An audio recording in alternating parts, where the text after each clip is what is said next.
నేస్తాలైన శ్రీరుద్ర వారి మట్టి గణేశ విగ్రహాలు ఇప్పుడు అన్ని రత్నదీప్ స్టోర్స్ లో లభ్యం. త్వరపడండి. వరద బాధితుల్ని ఆదుకోవడం మీద 6 నిమిషాల వీడియో ఇంట్లో కూర్చొని పంపించారు. 6 నిమిషాలు మాట్లాడిందంటే 6 సెకండ్లు కూడా ఆలోచించలే ఆమెకి ఇంగిత జ్ఞానం కూడా లేకుండా మాట్లాడుతుంటే అర్థం చేసుకోవాలి. ఇంకా ఏం మాట్లాడుతుందో తెలియదు. ఎక్కడికో పోయి కూర్చొని దూరం కూర్చొని అవాకులు చివాకులు పెరుస్తూ ఉంది. అసలు ఏం మాట్లాడుతుందో సబ్జెక్ట్ ఉందో కూడా తెలియకుండా మాట్లాడుతూ ఉంది.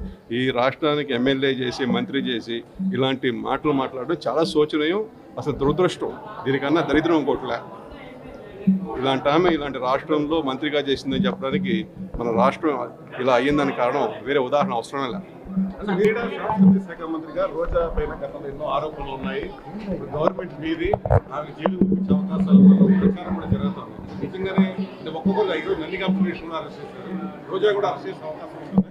ఖచ్చితంగా 3,500 రూపాయలు బ్యాట్ గవర్నమెంట్ కొని 350 రూపాయలు బ్యాట్ సరఫరా చేస్తే ఖచ్చితంగా స్కామ్ కాకపోతే ఏమంటారండి? అది బ్యాట్ ఆడకముందే ఇరిగిపోతున్నాయి. 3,500 రూపాయలు ఒక బ్యాట్, 3,500 6,500 మొత్తం కూడా స్కామ్, మొత్తం దోచుకున్నారు.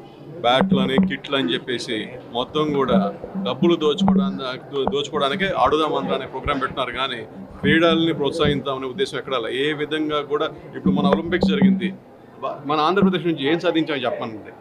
సరే, నేషనల్ లెవెల్లో ఎన్ని మెడల్స్ కొట్టామని చెప్పండి 5 సంవత్సరాల్లో.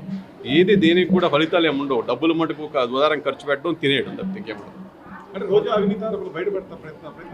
ఖచ్చితంగా చట్టపరంగా ఏ చర్య తీసుకోవాలో ఖచ్చితంగా గవర్నమెంట్ ఖచ్చితంగా తీసుకుంటుంది. తప్పు చేసినోడు ఎవడు తప్పించుకోవడానికి అవకాశమే లేదు. ఆమె చేసిన స్కాములు కానీ, దోపిడీలు కానీ, భూ కబ్జాలు కానీ, లంచాలు కానీ అన్నీ కూడా కాలం ఖచ్చితంగా బయటకు వస్తాయి. ఎన్నికలకు ముందు నుంచి ఈ విషయం చెప్తున్నారు. ఖచ్చితంగా రేపు ఇన్వెస్టిగేషన్ చేస్తే అన్నీ బయటకు వస్తాయి. బయటకు వచ్చినప్పుడు ఆమె కూడా చెప్పకూడదు, తినాల్సిందే. సుమన్ టీవీలో మీ పర్సనల్ అండ్ బిజినెస్ ప్రమోషన్స్ కోసం కింది నెంబర్కి కాంటాక్ట్ చేయండి.